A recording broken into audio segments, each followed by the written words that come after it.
NFL Network presents America's Game, a countdown of the 20 greatest Super Bowl champions. And now, number 11.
One of the more entertaining divisions in professional football the last several seasons has been the NFC East. The Cowboys, the Redskins, and the Cardinals have waged their own version of a holy war, with the Giants and the Eagles always bringing up the rear. But this year, the Cowboys have been established as a heavy preseason favorite to win that division because on the day of the draft, without disturbing their team, they were able to give to Seattle 3 draft choices in exchange for a Heisman Trophy winner. We have never had the real big back, the breakaway back, the back that can make the big play. We've just been lacking that one added dimension. And I think that is the dimension that will be added to the Cowboys by Tony Dorsett. Failure in the running game cost Tom Landry's Cowboys in a Super Bowl X loss to the Steelers.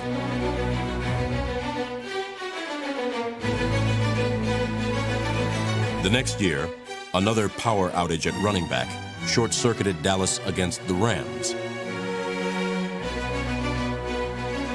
We're one player away from winning the Super Bowl. And I promise you, if it was ever true, it was true for that 77 team. We had this puzzle, and the puzzle doesn't work unless, every piece plays a role in the puzzle, and we were missing one piece, and that was Tony Dorsett. Oh, no. I'm not the final piece of this puzzle. I'm just a guy just trying to fit in. I mean, they already had all these great players, these all-pro players, and guys that are highly visible in the National Football League. So I was just trying to blend in. You see him for the first time, you're wondering, what? This little guy? And then you're a little skeptical because now he's in the pros. And you look at his small stature, and you're wondering if he can do the same things on a professional level that he did on the college level. Tony Dorsett was always a star. He was the nation's best high school player at Hopewell High outside Pittsburgh, an NCAA champion and Heisman Trophy winner at the University of Pittsburgh, and the #1 pick of America's team. Coming in as a Heisman Trophy winner with a lot of hoopla, I knew there was going to be some people trying to test me. There was going to be a lot of eyes up on me, and I might get challenged. I know he had a certain arrogance about him. He had an air about him that he did have a sense of entitlement. And he, too, looked at the Cowboy team and knew that he was probably the best talent at the running back spot. So he wanted the job. It just didn't work that way. You weren't ever just handed a job. You had to earn it. He was a prima donna. He was a sweet-looking, running son of a gun. And an arrogant guy like me, a self-promoting guy like me, didn't mind. I just wish I'd have got his money. He got way more money than I did. We had to bring him down a notch, and Coach Landry was very good at doing that. Dorsett was beaten up in summer camp and beaten down by head coach Tom Landry. Tom doesn't want prima donnas, and Tom has a way of humbling people. They would tell me, and you got to do this and do that, and he's just going to test you. He plays these mind games, and I got down on myself and was really in the dumps. Everyone else was sky high. This perfect mix of emerging stars and veteran all-pros expected to reach the Super Bowl. Coach Landry ran our team like a corporation. We had goals. We had methods to obtain the goals. We had critical points to obtain the methods that attained the goals, and then we had the individual exact details to perform the critical points, to perform the methods, to perform the goal. And the goal was to win the Super Bowl.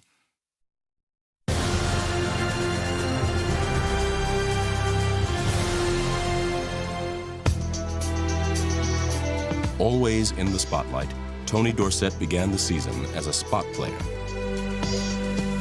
It was not the Colt, but the warhorse, Preston Pearson, number 26, who started at running back. With Pearson at running back, Dallas cruised through the early season. I think Preston Pearson was raising a little hell that I'm the guy, I know this system, and you know, you can't just put this guy in front of me. He took a lot of pride in the fact that he was keeping a player like Tony Dorsett on the bench. Here's Roger back to throw across the middle. Preston Pearson wide open, touchdown. Oh my goodness, he was all by himself, 4 yards deep. Coach Landry knew he could always insert Tony in certain situations. So he kind of handled him with kid gloves, only using him in certain situations in games, using him on certain plays that he was very familiar with. Handoff, Dorsett, right guard to the 10, to the 5, touchdown! Tony Dorsett has scored his first touchdown as a pro. We knew eventually that Tony would be the man, and it was just a matter of time before he took over. In a reserve role, Dorsett scored twice against the Giants and displayed the explosive running the team had sorely lacked.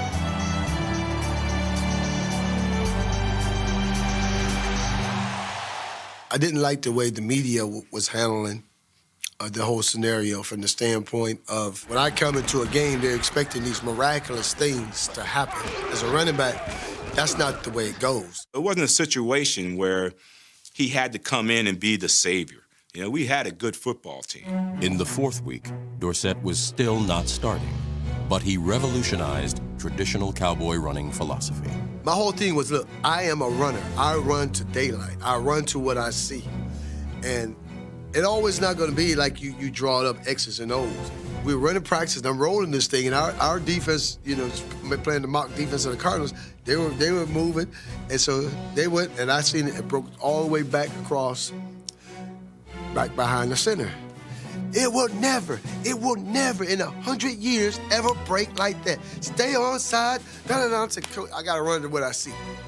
I roll slant 24, and it broke back just like he said it would never break in 100 years.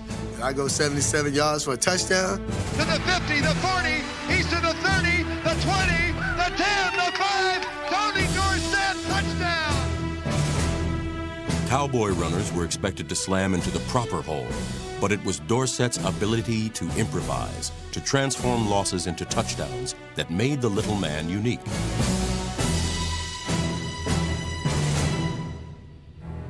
Coach Landry changed the way he coached. When Tony Dorsett showed him that he could cut back against the grain or get through holes that nobody else has ever gotten through before. And the next day in the meeting, Coach Landry comes in and he says, okay, Tony's a different type of runner. What you guys are going to have to do as offensive linemen, you're just going to have to put your hats on your guy and keep your hat on him, and he's going to run to what he sees. From that point on, I never had another problem. I was able to become TD and be myself. Tom Landry allowed Randy White to be himself when he moved number 54 to defensive tackle. For 2 seasons, White was imprisoned at linebacker while Dr. Frankenstein tried to build him into a monster like Dick Butkus. Like the legendary linebacker, he was ferocious, but not quite skilled enough to play the position. Randy is a down lineman. You know, he's not a guy that's comfortable playing standing up. He likes to get down in a 4-point stance and get after people. What Dorsett added on offense, White added on defense, where he was the destructive inside force on the doomsday defense. On game day, this meek, humble person turned into a monster. I mean, He was ferocious on game day. And he scared me. I've never been afraid of anything. And Randy White scared me. White scared everyone but Thomas Henderson, a player who challenged both coaches and teammates. Thomas Hollywood Henderson was a provoker. You know, he was an instigator. He was always trying to get under somebody's skin. And he just picked the wrong guy, you know, Randy White. Why would you want to mess with Randy White? You know, he wasn't called the master for nothing, half man, half monster. Randy White, one of the strongest men in the National Football League. Thomas Henderson, cocaine addict. That wasn't fair. That wasn't a fair fight. Randy proceeded to just lift him up, and I think he lifted him with one arm and slammed him into the locker, and it was over pretty quickly. He picked me up, he stuffed me in my locker, then he had me pinned to the floor. And I said to him, while he had me pinned to the floor, if you let me up, I'm going to kick your ass. It was just crazy. Randy did do a number on Thomas. He was very good to him. He could have hurt him a little more if he wanted to. So he didn't pound me, he didn't hit me, he didn't whip my ass like he probably could have, because he knew I'd probably kill him. I mean, you know, I'd go home and get something and come back and put on his big ass. I actually think after that incident, Randy and Hollywood became closer. They had a better understanding of each other. I know Hollywood had a better understanding of Randy White. Randy White and the ferocious front four were the bedrock of the Doomsday Defense, the best defensive unit in the NFL. Because this defense read offenses instead of attacking them, they were labeled as soft. We would hear a lot of teams talking about us being a finesse team and not a physical football team. We would laugh at that and say, let's wait till Sunday and see what they say once they walk off the field. And I don't know how anybody could ever say our Doomsday Defense wasn't physical.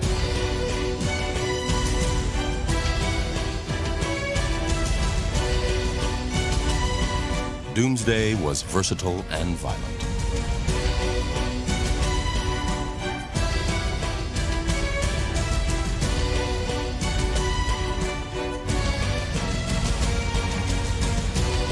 Number 79, Harvey Martin, recorded the most sacks in the NFL and was named Defensive Player of the Year.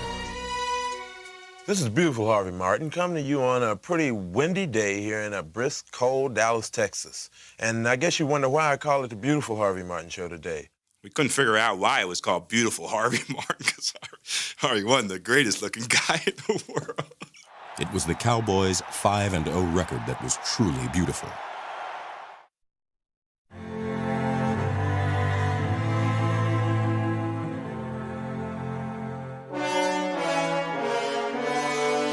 The team's perfect 5-0 record in 1977 did not satisfy their perfectionist head coach. He was more of a disciplinarian than he ever was and didn't let us get away with anything. His critiques on the games, after the games we played, we would win the game 30 points or so, and we'd go to that meeting on Monday afternoon and it'd feel like we lost. You know, he'd beat us down. He would never let us feel comfortable with what we had accomplished. It was a great motivation to avoid Coach Landry looking at you, because when he'd look at you and you knew that he's looking at you because you did something wrong mentally, then you just wanted to crawl under the carpet. You know, it's hard to accept as a player his aloofness and the fear that we had for him, being men ourselves and fearing this man. If you really wanted to get a picture of Tom Landry, it would be in Thousand Oaks, California, with him on that 2-story apparatus with a bullhorn. That's about as close emotionally that you got to him. But the dour coach hid a whimsical side. Do you know me? I'm one of the best-known cowboys in Texas. But a lot of people don't recognize me in a cowboy hat. So I just carry the American Express card. It can help you out in plenty of tough situations because you never know when you're going to be surrounded by Redskins. Howdy. To apply for the card, look for this display and take one. The American Express card. Don't leave home without it. If he liked anybody, he probably liked me. But you know what? I had no earthly idea of knowing that. He never showed ever that he cared about any of us as an individual. Landry loved him. Now, you know, if you're going to look around the football team and wonder does he like anybody? He loved Charlie Waters. Coach Landry and I had a different rapport than Coach Landry and other players. And the reason for that is I played quarterback in college, and then when I came to the pros, I played defensive back. And Coach Landry played quarterback in college, and when he came to the pros, he played defensive back. Coach Landry also played corner in the pros when he really wasn't a very good corner. He was really, really good safety, real smart. And then that's just what I had to do also. Charlie Waters' journey from also-ran to all-pro was a painful odyssey. Coach Landry came to me and asked me to play corner. And I wasn't a very good corner. I didn't have the speed to play corner. So he made a sacrifice to play the cornerback position, even though he knew he was really a safety. He took a lot of beatings there, got humbled in a lot of ways. I remember Charlie Taylor continually beating him. Sometimes it didn't matter how smart you were or how much technique you used. I just couldn't play out there because I didn't have the raw speed to play the cornerback spot, and I was abused.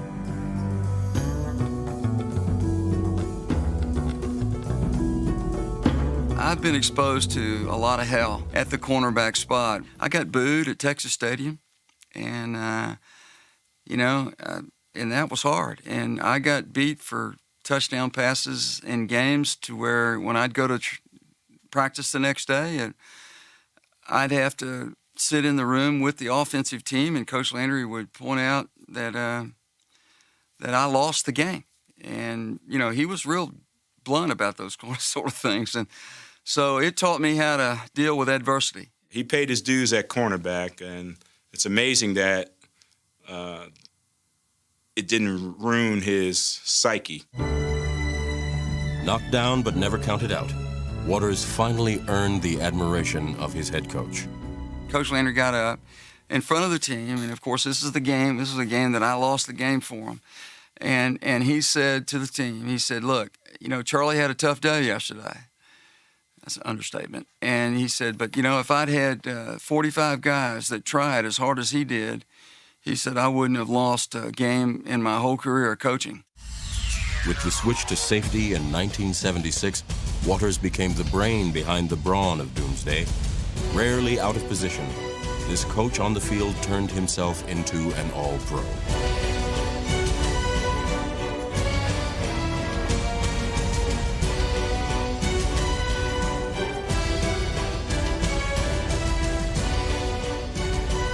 Charlie is the smartest football player I ever played with, and he had to be because he had to tell me the damn play most of the time. There's no one player I have more respect for,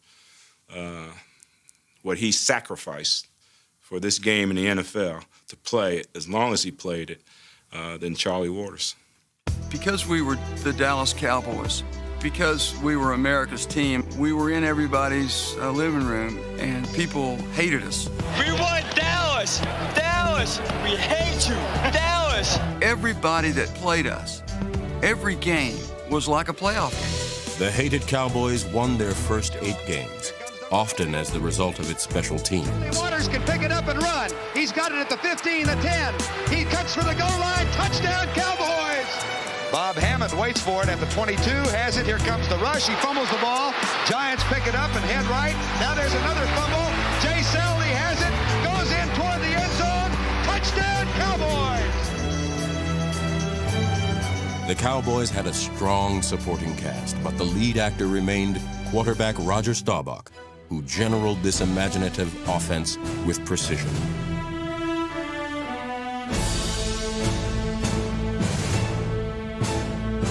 With the game on the line, Captain Comeback sought out Mr. Clutch, Drew Pearson, number 88. Pearson, an undrafted free agent quarterback, became the Cowboys' all-time leading receiver. Roger going deep for Drew down the sideline. Caught at the 25, to the 10, to the 5. Touchdown, Dallas Cowboys. And you would not believe the spike that Drew Pearson just put on that ball. Clutch. Yeah, they called him Clutch. What he brought to the Cowboys, though, was every week he vomited on the field. He threw up. And I would throw up, too, if I was as skinny as he was. But he'd walk over to Tom Landry on a timeout and just throw up. And everybody on the defensive side of the ball just loved Drew Pearson because they knew how tough he was as far as performing when you had to perform. You trusted him. You knew that he was going to give up his body over the middle. And he was a twig. He weighed 160 pounds, 150 maybe. He was just a guy you could count on. I think it's a combination of things that happen that put you in a position to make those big plays. And the number one thing is you got to have the confidence of the coach to call your number in those situations. You don't have his confidence, you definitely have to have the confidence of the quarterback. And I had Rodgers' confidence.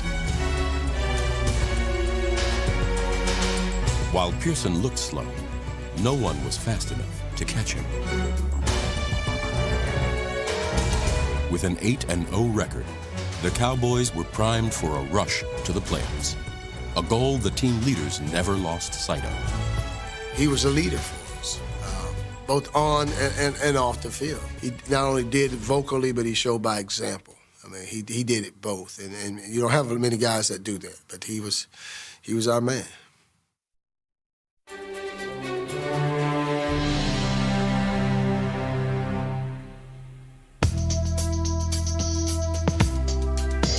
For the 77 Cowboys, the glow of 8 straight wins was dimmed by Tony Dorsett's failure to become the Cowboys' starting running back.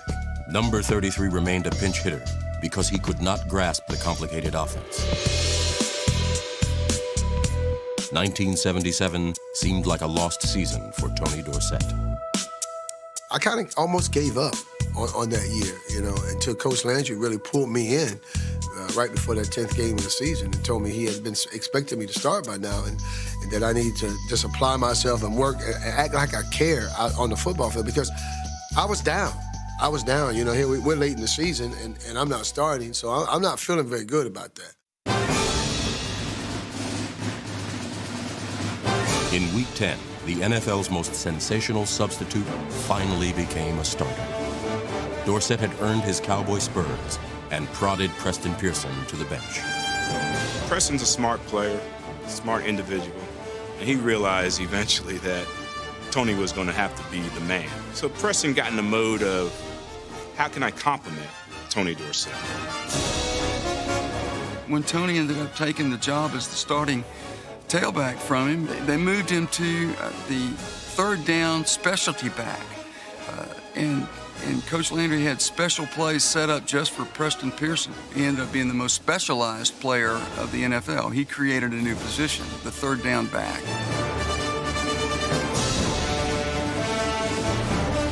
With Pearson now a third down specialist, could the undersized Dorsett withstand the punishment as a starter? At 175 pounds, people saying, well, he's too small. He's going to be too small to take the pounding of the National Football League. All that did was put motivation into this body to make me want to prove people wrong. Yeah, I was small, but I always just a thin piece of leather well put together. Tony was a power back. Not many people know that we ran him in 3rd and 1 an awful lot. He was blessed with a chassis that was powerful to pick up short yardage. Tony was different than any back that had come into the NFL at that time, and that he had blazing speed. He could start from a stop and go full speed after the second step, which is incredible. I mean, he was 0 to 60 miles an hour after the second step.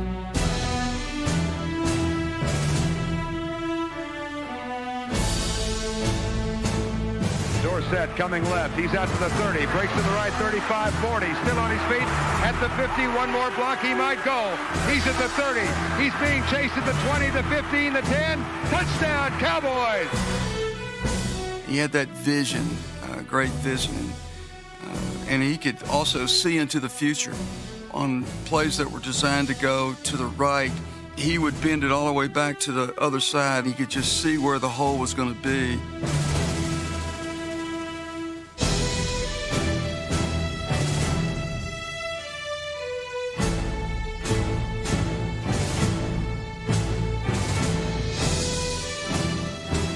The handoff goes to Dorsett, dances into the secondary and heads left. The 30, the 40, comes right to the 50, to the 40. He's going to score. Tony Dorsett, 84 yards on the touchdown. Although he started only a handful of games, Dorsett rushed for over 1,000 yards and was named the NFL's Rookie of the Year.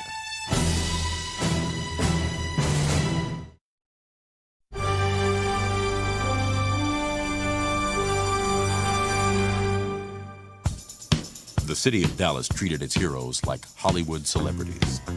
We were it in Dallas. We were like icons, rock groups, rock stars. There's Michael Jackson, then us. We played hard, we practiced hard, we worked hard, and we partied hard. Party! We were a partying football team. Great time to be a Dallas Cowboy. A great time. Once we got somewhere, you know, like a club or something, a line would be wrapped around the building, and of course, here comes the Dallas Cowboys. Right away, we're ushered in, and once we're inside, the attention that we would get would be phenomenal. A lot of things we did back then, I'm sure it wouldn't be acceptable nowadays if we had gotten caught, but we didn't get caught. We had a good time doing it. You were exposed to just about anything that you wanted to be exposed to, and we were hoping that all of us with the Cowboys kept it together. One player that Tom Landry could not keep together was Thomas Henderson, a burr under the head Cowboys saddle. I came into the Dallas Cowboys with a lot of disciplinary baggage. I just didn't like authority. My rookie year, when I came to training camp, he said to me, you're gonna have to shave that beard. I go, what are you talking about, shave my beard? I didn't come here to shave my beard. I came here to play football. What do you mean shave my beard? I'm not shaving my beard. In 1975, both Henderson and number 54, Randy White, competed for the same linebacker position. So he put me and Randy White in competition for the strong side linebacker position. I embarrassed Randy White as a linebacker. I could cover the tight end, I could cover the back out of the backfield, I could whoop a tight end. After we compete for this job, and I've won the job, instead of Landry saying, Thomas, you're my starting strong side linebacker, of course I was out of position. I'm a weak side linebacker from heaven. I played out of position my whole career. After he told Randy White, you go to defensive tackle, he says, now, Thomas, you're competing with Mike Heckman now, which really angered me. I was angry because, frankly, I beat Randy White out for the strong side job, but he didn't give me that job until the first game of the season. And when I got the job, he said to me, it was really close. You know, it was really, really close, you know.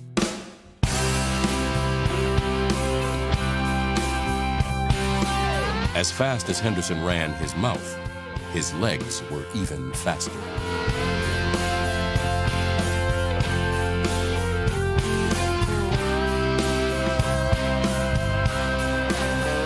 Thomas Henderson was the most flamboyant Cowboy, a player who gave himself his own nickname, Hollywood.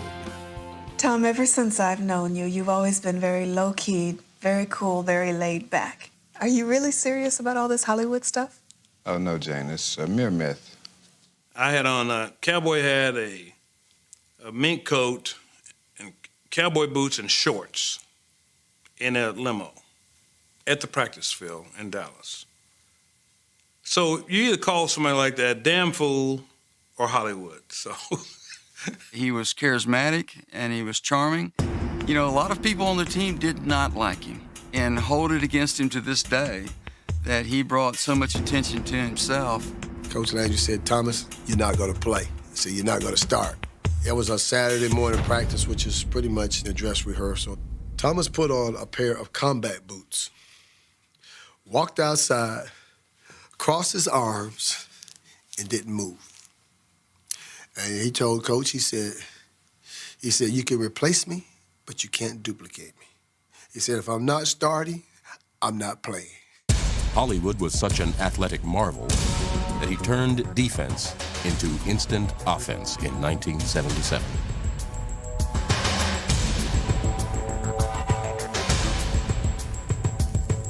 No matter how spectacular Hollywood played, Landry never praised him. He congratulated a lot of mediocre people, but never would say Thomas had a great game. Congratulating Thomas is kind of like pouring gasoline on a fire. On the field, he often appeared disinterested. Off it, the X's and O's bored him. One day, we're in a meeting room watching film, and the lights are off, and I look around, and Thomas was sleeping while Coach Landry was running the film. I had a nightlife. And, the nightlife, didn't coincide with 8 a.m. or 9 a.m. Dark room projectors clicking to put you to sleep. And so Coach Landry got up and went over and flipped the lights on. He said, Thomas? What do you do with those glasses on this dark room? I said, because I'm cool. And when you're cool, the sun is always shining. While Hollywood reveled in his celebrity, the Cowboys' offensive line took invisibility to its extremes. Although they were the backbone of the high-scoring Cowboy offense, they took offense to any number but 0. That's what 0 means, is nothing. And these guys got no publicity whatsoever. And they prided themselves on never being interviewed, never did any appearances as a Dallas Cowboy, never bringing attention to themselves, and rarely would the coaches ever mention them. Only time they talked was when they were in that clique, in the 0 club. And the only time they were really asked to do interviews is when they, did something negative. They relished being the 0 club and not have people talk about it. It was a catch-22 because next thing you know, they become popular. Here we are talking about the 0 club, and, and that's just not right. You're not supposed to do that. Nobody's supposed to get any publicity. 0 was not a number associated with the offense. Dallas piled up points like a pinball machine. They won their last 4 games to finish the season with a 12-2 record. Super Bowl 12 was clearly in their sights.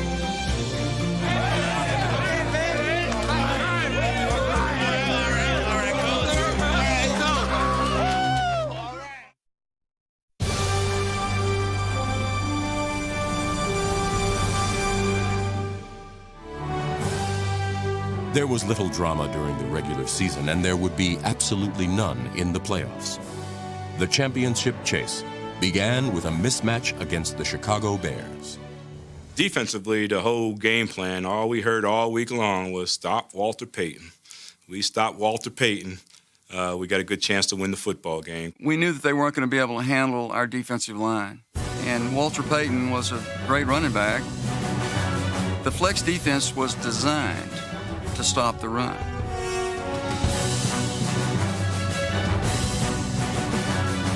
The Bears could not run, and they were not going to pass.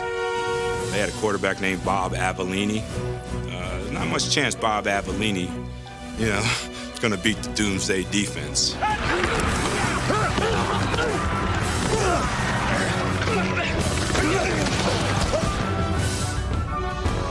The star of the Cowboys' 37-7 victory was Charlie Waters, who intercepted a divisional playoff record 3 passes.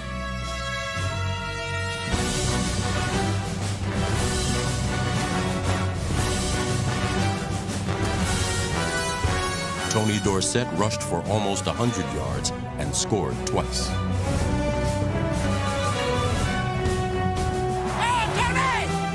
Draw play, Dorsett to the 20, to the 15, to the 10, cuts right. He is at the 5, he scores, touchdown! What can you say? This is complete, total, utter domination. The Cowboys had one last baton pass to make on the anchor leg to Super Bowl 12. Good afternoon, everybody, and welcome to Texas Stadium in Irving for today's National Football Conference championship encounter between the Dallas Cowboys and the Minnesota Vikings. I'm Vern Lundquist, along with Frank Lieber and Brad Sham, and the Cowboys favored to win this game and go on and meet either Oakland or Denver in the Super Bowl championship 2 weeks from today. Roger awaiting the snap, takes it, inside handoff, Dorsett, right side, 10, 5, touchdown! In the NFC Championship, Tony Dorsett scored his 3rd touchdown of the playoffs. But it was the computer mind of Tom Landry that spit out the game-changing play. he devised a strategy that exploited the aggressiveness of cornerback Bobby Bryant, number 20. The whole key to the play was the pump fake that Roger put on Bobby. Because Bobby was what we called back then a cluer. That meant a defensive back, he would look into the backfield and then pick you up as you came off the line of scrimmage. But the best way to beat them was with counter routes, because the cluer would jump on the initial route. Now you pump that, and then you send somebody deep, you can get somebody behind him. The key was trying to keep Bobby Bryant from reading the play and drifting back deep enough to affect the play.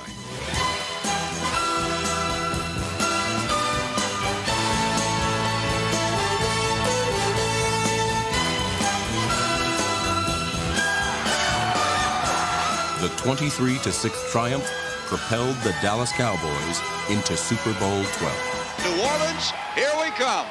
Every player that plays the game, the ultimate thing is to get there to the Super Bowl. We've made that mistake before by saying all we want to do is just get there. And we did that in '75, and we got there and lost to the Pittsburgh Steelers. So this time around, we weren't just satisfied with just getting there.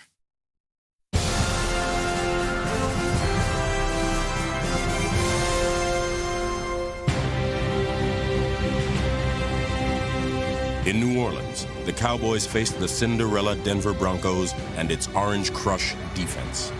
There were many delicious subplots to this Super Bowl 12 matchup, but it was the quarterbacks Roger Staubach and Craig Morton who provided the most ironic twist. Kind of a special treat. I'd like to introduce you fellas. Craig Morton, Roger Staubach. Roger, this is Craig Morton. Hello, Mr. Staubach. I've met Craig before, I believe. Have you met before? I didn't realize that. Go hard, that away, go hard, go hard. Number 14 wanted to be the starting quarterback of the Cowboys. That's good position there. For 5 years, he waged a bitter battle with number 12, Roger Staubach, for the job. Landry was so indecisive, so unsure of who should lead his team, that in one game he alternated the two quarterbacks on every play. He finally ended the merry-go-round by choosing Staubach. Morton was traded to the Giants in 1974 for a number 1 draft pick. That pick became Randy White. We felt real confident going into the game with Craig over there. We knew their offense. We felt as though we knew how to beat Craig. He wasn't going to win this one. He didn't have a chance.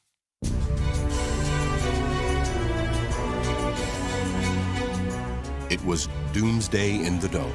Another day at the office for the defense. Fold, spindle, and mutilate. They overwhelmed Morton and held the Broncos to just 35 yards passing. The worst thing that Craig had going into that game was the fact that he played for the Cowboys and the fact that Coach Landry knew him so well. The one thing we knew that he couldn't do was run. He had no legs to run. He couldn't scramble. So our whole philosophy on defense was to collapse that pocket around him. We designed so many blitzes on the field. I got to where I was changing blitzes on the field, drawing it up on the ground. We had a blitz with me going up the middle, and I met the fullback that was designated to block me, and I got through him and got an arm up on Craig's chest and pulled his shirt, and the ball just flooded right into Randy's hand. Doomsday was pretty much unstoppable in that game. Their offensive line couldn't stop him. Craig couldn't get rid of the ball. And when he had time to throw the football, our defensive backs, our safeties were covering up their receivers. Morton will throw, has time this time. Nope, Hennessy lets it go. It's intercepted again. Picked off by Aaron Kyle. Suffocating defense allowed Landry to make an aggressive play call in the first quarter. With it 4th and 1 from the 3, the usually conservative coach disdained 3 points for 6. Ball at the 3-yard line. Staubach has it, hands it off to Dorsett, drives, touchdown! Well, actually, we kind of knew we had this game won at halftime. We were pretty much counting our money at halftime. We were in control. We would really had to fall way off the cliff for us to lose this game. He had plays in there to take advantage of what these guys were given to hit them for big plays, to get the ball in the end zone. The first dynamic play squeezed the juice out of the Orange Crush defense.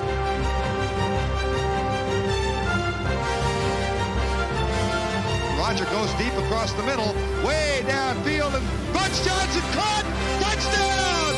A sensational diving catch by Butch Johnson, the Cowboys' second-year wide receiver. We didn't just come up with those plays on the sideline.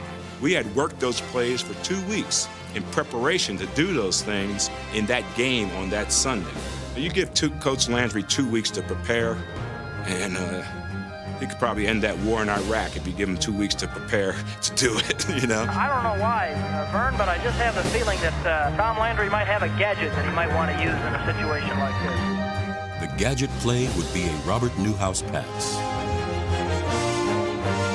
Fires it deep for Goldie Richards. Caught, touchdown!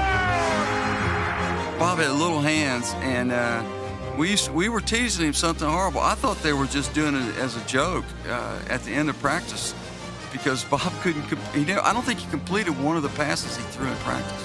God, please, ball. Don't be a duck. A quacking duck. And he went to the right in practice every time.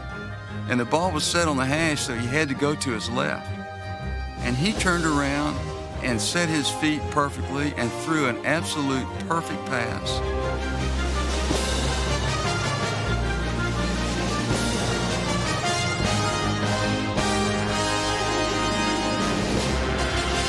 I'm gonna slam this over the goalpost for the Orange Crush after this game.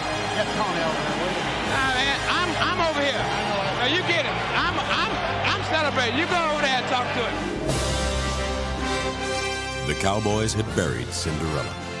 They stole her handbag, crushed her corsage, and shattered her glass slipper. Craig Morton had always wanted to quarterback the Cowboys to a Super Bowl victory. On this day, sadly, he did. From the beginning of 1977 to the finish, the end result was inevitable. A world championship. Victory in Super Bowl 12. And then when the final whistle blows, it was a feeling of elation. We finally did it. We're world champions. We reached our goal. And we accomplished everything we wanted to do along the way in doing that. And it was a tremendous feeling of elation. We're the world champion! World champion of the world!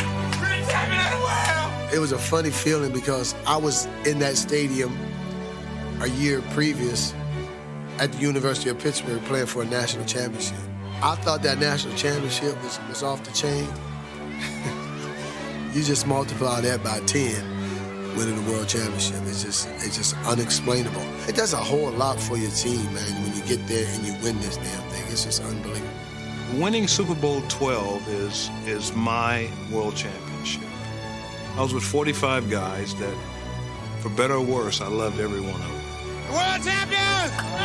World champion! I can still say that, January of 1978, I was part of the Dallas Cowboy football team that was world champion. It was a feeling of a job well done. I mean, take a deep breath, just saying to yourself, hey, yeah, this is good. It's the way it's supposed to be, and all is right with the world. I'll put this football team, the 1977 football team, up against any football team in the history of the NFL.